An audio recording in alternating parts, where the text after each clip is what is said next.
Hello guys, আসসালামু আলাইকুম। সবাই কেমন আছেন? আবারও এসে গেলাম নতুন আরেকটি রেসিপি নিয়ে আপনাদের মাঝে। Coconut spicy chicken. প্রথমে আমি প্যান গরম করলাম, তারপরে তো আমি দিয়ে দিলাম অয়েলের পরে দিয়ে দিলাম হচ্ছে কারি লিভস অ্যান্ড কোকোনাট। এগুলোকে আমি ভালো করে নেড়ে চেড়ে হাই ফ্লেমে তারপরে আমি দিয়ে দিলাম চিলি। চিলিটা দেওয়ার পরে সেটাকে আমি কুক করলাম 4 থেকে 5 মিনিট। কুক করার পরে এখানে আমি অ্যাড করলাম রেড চিলি পাউডার। তারপরে এটাকে আমি মিক্স করলাম প্রপারলি। মিক্স করার পরে এখানে আমি দিয়ে দিব 1.5 চামচ ভুনা হওয়া জিরা। তারপরে এটাকে আমি আবার নেড়ে হালকা একটু হলুদের পাউডার দিয়ে দিব। তারপরে এটাকে আমি 1 মিনিট কুক করব। কুক করার পরে এটা আমার ডান হয়ে গেছে। তারপরে এটাকে আমি উঠিয়ে নিব। উঠিয়ে নিয়ে দেখেন প্লেটে কত সুন্দর লোক। তারপরে এখানে আবার আমি প্যানে হালকা অয়েল দিয়ে খাড়া মশলা দিয়ে দিলাম। তারপরে হচ্ছে এখানে পেঁয়াজ কুচি আমার মোটামুটি হয়ে গেছে। এখানে 2 থেকে 3 মিনিট পেঁয়াজটাকে আমি কুক করলাম। তারপরে পাশাপাশি আমি এখানে ওটাকে আমি ব্লেন্ডারে নিয়ে নিলাম, যে মশলাটা আমি বানিয়েছিলাম কোকোনাট। তারপরে পেঁয়াজটা হয়ে গেছে আমার। তারপরে এখানে আমি আদা রসুন পেস্ট অ্যাড করলাম। অ্যাড করার পরে এটাকে আমি নেড়ে চেড়ে 2 মিনিট কুক করলাম। তারপরে এটা তেল ছেড়ে দিয়েছে। তারপরে আমি এখানে টমেটো অ্যাড করলাম।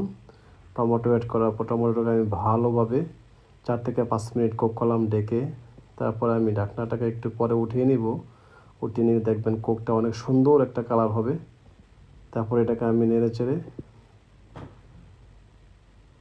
সুন্দর করে এটাকে আমি একদম ভালোভাবে মিক্স করব। মিক্স করার পর এটা হয়ে গেছে।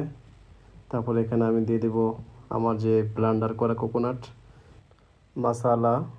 তারপরে এটাকে আমি ভালোভাবে মিক্স করে ঢেকে দিব। ঢেকে দেওয়ার পরে আর মাঝে দিয়ে আমি অবশ্যই পানি অ্যাড করে দিয়েছি একটু, এটা স্কিপ হয়ে গেছে।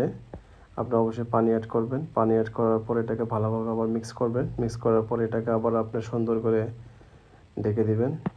ঢেকে দেওয়ার পরে তারপরে দেখেন ফাইনালি লোকটা অনেক সুন্দর হয়ে গেছে কালারটা। ঢাকনা খুলে আমি এটাকে 2-3 মিনিট পাকাবো।